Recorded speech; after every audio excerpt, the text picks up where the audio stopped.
Hi friends, आपका स्वागत है हमारे यूट्यूब चैनल जिसका नाम है नॉलेज ही जीत है। ठीक है, परफेक्शन आईएएस के टेस्ट सीरीज बीपीएससी के लिए टेस्ट सीरीज के सीरीज में ये चौथा नंबर वीडियो है। आज हम शुरू करेंगे 21 नंबर क्वेश्चन से। ठीक है, 21 नंबर क्वेश्चन क्या कहता है, 21 क्वेश्चन क्या कहता है, एक मिनट। निम्नलिखित में से कौन सा एक चंपारण आंदोलन का महत्व नहीं है। ठीक है, तो कौन सा महत्व नहीं है बताना है। ठीक है, तो सबसे पहले देखिए, आप पढ़िए स्टेटमेंट को। ए नंबर क्या है, यह पूरे भारत का ध्यान आकर्षित करने वाला प्रथम कृषक आंदोलन था। ठीक है। बी नंबर, इस आंदोलन ने गांधी जी को राष्ट्रनेता के रूप में पहचान दिया।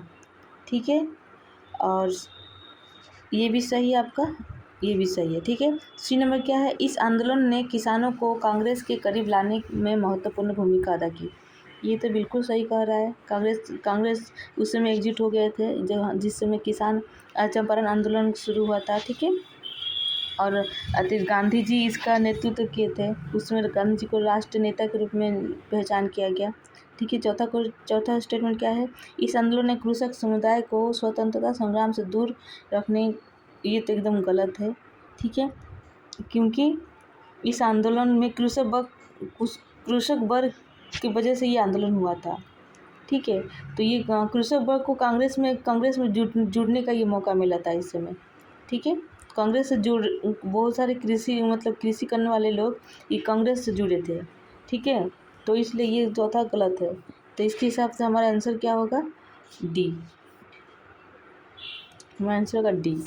नेक्स्ट 22 नंबर क्वेश्चन, पाल वंश का सर्वश्रेष्ठ शासक धर्मपाल ने नालंदा विश्वविद्यालय में खर्च हेतु कितने गाँव को दान में दे दिया था। ठीक है, तो धर्मपाल ने कितने गाँव को दान में दिया था। ठीक है, तो ये तो फैक्ट के हिसाब से है कि आप लोग को पता होगा कितने गाँव, 200 गाँव। ठीक है। नेक्स्ट है 23 नंबर, निम्नलिखित में से किस पुस्तक में गौंड जनजातियों का उल्लेख मिलता है। ठीक है, तो जनजाति की बात के बारे में बात कर रहा है, तो अर्थशास्त्र में तो होगा नहीं, आलमगीर नामा में भी नहीं होगा। ठीक है, हर्षचरित में तो नहीं होगा। एक मिनट दोस्तों,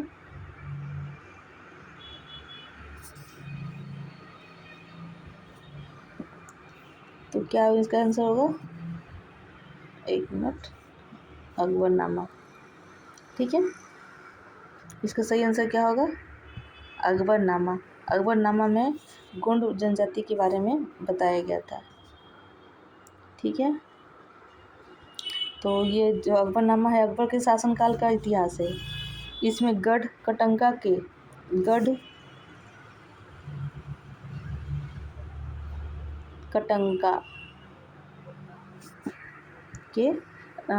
गोंड साम्राज्य का उल्लेख है, जिसमें गोंड साम्राज्य में 70,000 गांव थे। 70,000 गांव थे। ठीक है, गांव थे। नेक्स्ट आपका आते हैं हम 24 नंबर।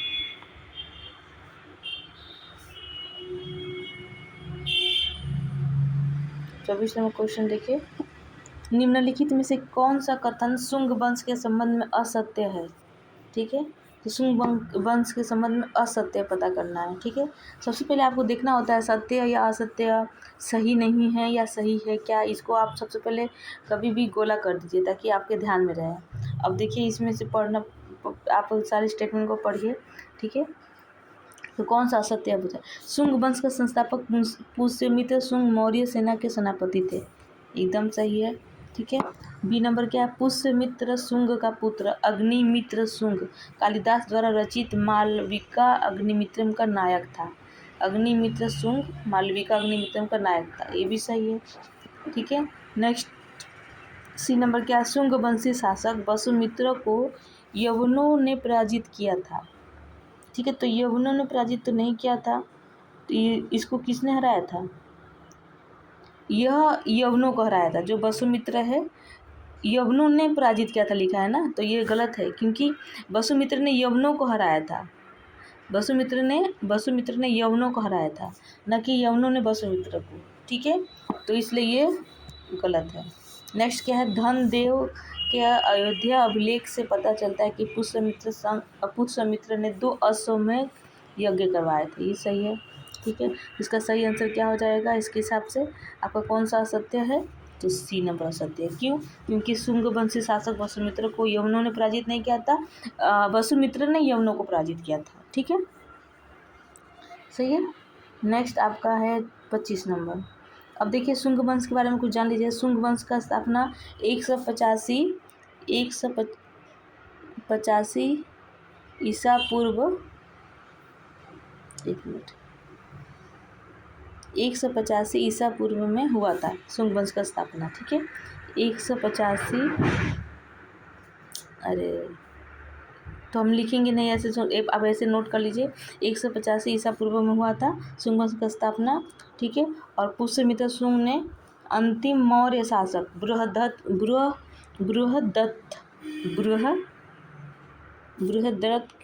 को मार के इस वंश का स्थापना किया था, ठीक है।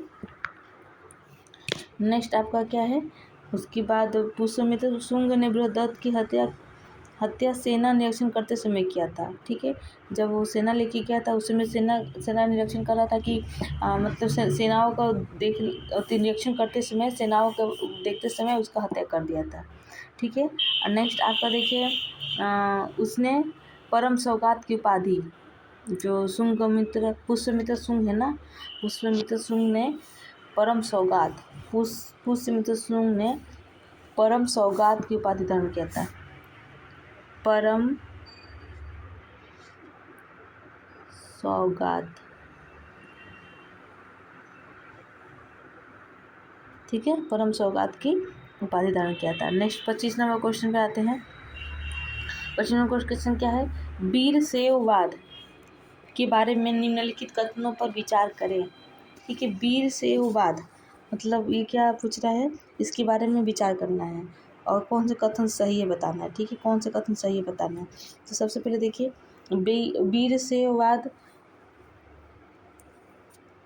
वीरशैव आंदोलन रामानुज द्वारा शुरू किया गया था। पहला बता रहा है कि रामानुज द्वारा शुरू किया गया था, ठीक है, तो ये तो गलत है। क्यों, क्योंकि वीरशैव आंदोलन बसवन्ना और उसके अल्लामा प्रभु और अक्कम महादेवी ने किया था, ठीक है। तो हम यहाँ पर लिख देते हैं, कोशिश करते हैं।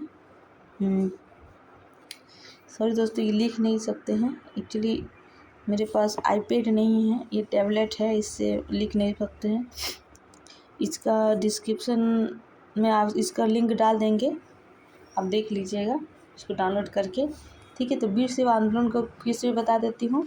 वीरशैव आंदोलन को बसवन्ना, उसके अल्लामा प्रभु, ठीक है, और अक्कम महादेवी, ठीक है, 3 लोग हैं, बसवन्ना है, उसके अल्लामा प्रभु और अक्कम महादेवी ने वीरशैव आंदोलन को शुरू किया था, ठीक है। नेक्स्ट आपको देखिए उसके बाद ये आंदोलन 12वीं शताब्दी के मध्य में तमिलनाडु में शुरू हुआ था, तो ये आपका बिल्कुल सही है। नहीं, ये 12वीं शताब्दी में कहाँ शुरू हुआ था, 12वीं शताब्दी बहुत ज़्यादा हो गया, ये 12वीं शताब्दी में शुरू हुआ था लेकिन तमिलनाडु में नहीं हुआ था, सॉरी दोस्तों, ये कर्नाटक में हुआ था, कर्नाटक में। तो इसकी वजह से ये सेकेंड स्टेटमेंट भी गलत है, ठीक है, तो ये गलत है और ये भी गलत है। फिर ये क्या है, वे जाति और महिलाओं के प्रति व्यवहार के बारे में ब्राह्मणवादी विचार के खिलाफ थे, तो सही बात है, ये ब्राह्मणवादी विचार के खिलाफ थे ही। वे मूर्ति पूजा के विरोधी थे, ये भी सही है। आपको पूछा है कौन सही है, तो केवल 2 कथन, आंसर होगा बी। नेक्स्ट आपको 26 नंबर आइए, 26 जल्दी करना पड़ेगा, नहीं तो एक बहुत लेट से ख़त्म होगा ये। 26 नंबर, निम्नलिखित में से कौन सा संत महाराष्ट्र से संबंधित है, महाराष्ट्र संबंधित है, ठीक है। तो देखिए संत का नाम दिया है इसमें, ठीक है, तो नामदेव भी महाराष्ट्र से, एकनाथ भी महाराष्ट्र से, तुकाराम भी महाराष्ट्र से, ज्ञानेश्वर भी महाराष्ट्र से। इसका मतलब इसका आंसर होगा उपरोक्त सभी, ठीक है। तो इसका आंसर क्या होगा, उपरोक्त सभी, ठीक है। नेक्स्ट आपको आते हैं 27 नंबर क्वेश्चन। 27 नंबर क्वेश्चन, निम्नलिखित युग्मों पर विचार कीजिए। रामचरितमानस, साहित्य लहरी, बीजक और गुरु ग्रंथ साहिब। ठीक है, तो इसमें पूछना है कि कौन, अति देखना है कि कौन सही सुमेलित है। ठीक है, तो 27 नंबर को देखिए, आपको रामचरितमानस तुलसीदास होगा, तुलसीदास, और साहित्य लहरी सूरदास, और बीजक है कबीर, इस सही है। गुरु ग्रंथ साहिब गुरु नानक। तो ये दोनों सही है और ये दोनों गलत है। ठीक है, तो आंसर क्या होगा, केवल 2 युग्म। ठीक है,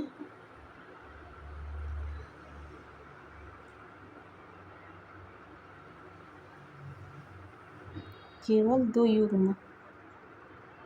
अरे नहीं, गुरु नानक थोड़े, गुरु ग्रंथ साहिब है आपका, क्या है ये, गुरु गोविंद सिंह है। सॉरी दोस्तों, ये गुरु गोविंद सिंह है। तो ये आपका होगा केवल 1, मतलब ये आपका ये ऐसे होगा। और साहित्य लहरी का सूरदास, बीजक कबीर, ये सही है। ये गुरु ग्रंथ साहिब, ये क्या है, ये गुरु नानक नहीं है। गुरु नानक के गुरु ग्रंथ गुरु गोविंद गुरु गोविंद सिंह। ठीक है, नेक्स्ट आपका आते हैं 28 नंबर क्वेश्चन। देखिए, सबसे इम्पोर्टेंट क्वेश्चन है ये, अक्सर एग्जामों में देखने को मिलता है, बहुत ही महत्वपूर्ण है। चौथ और सरदेश मुखी के बारे में विचार करना है। ठीक है, तो चौथ और सरदेश मुखी के बारे में विचार करना है। तो सबसे पहले देखिए कौन से इसमें सही है बताना है।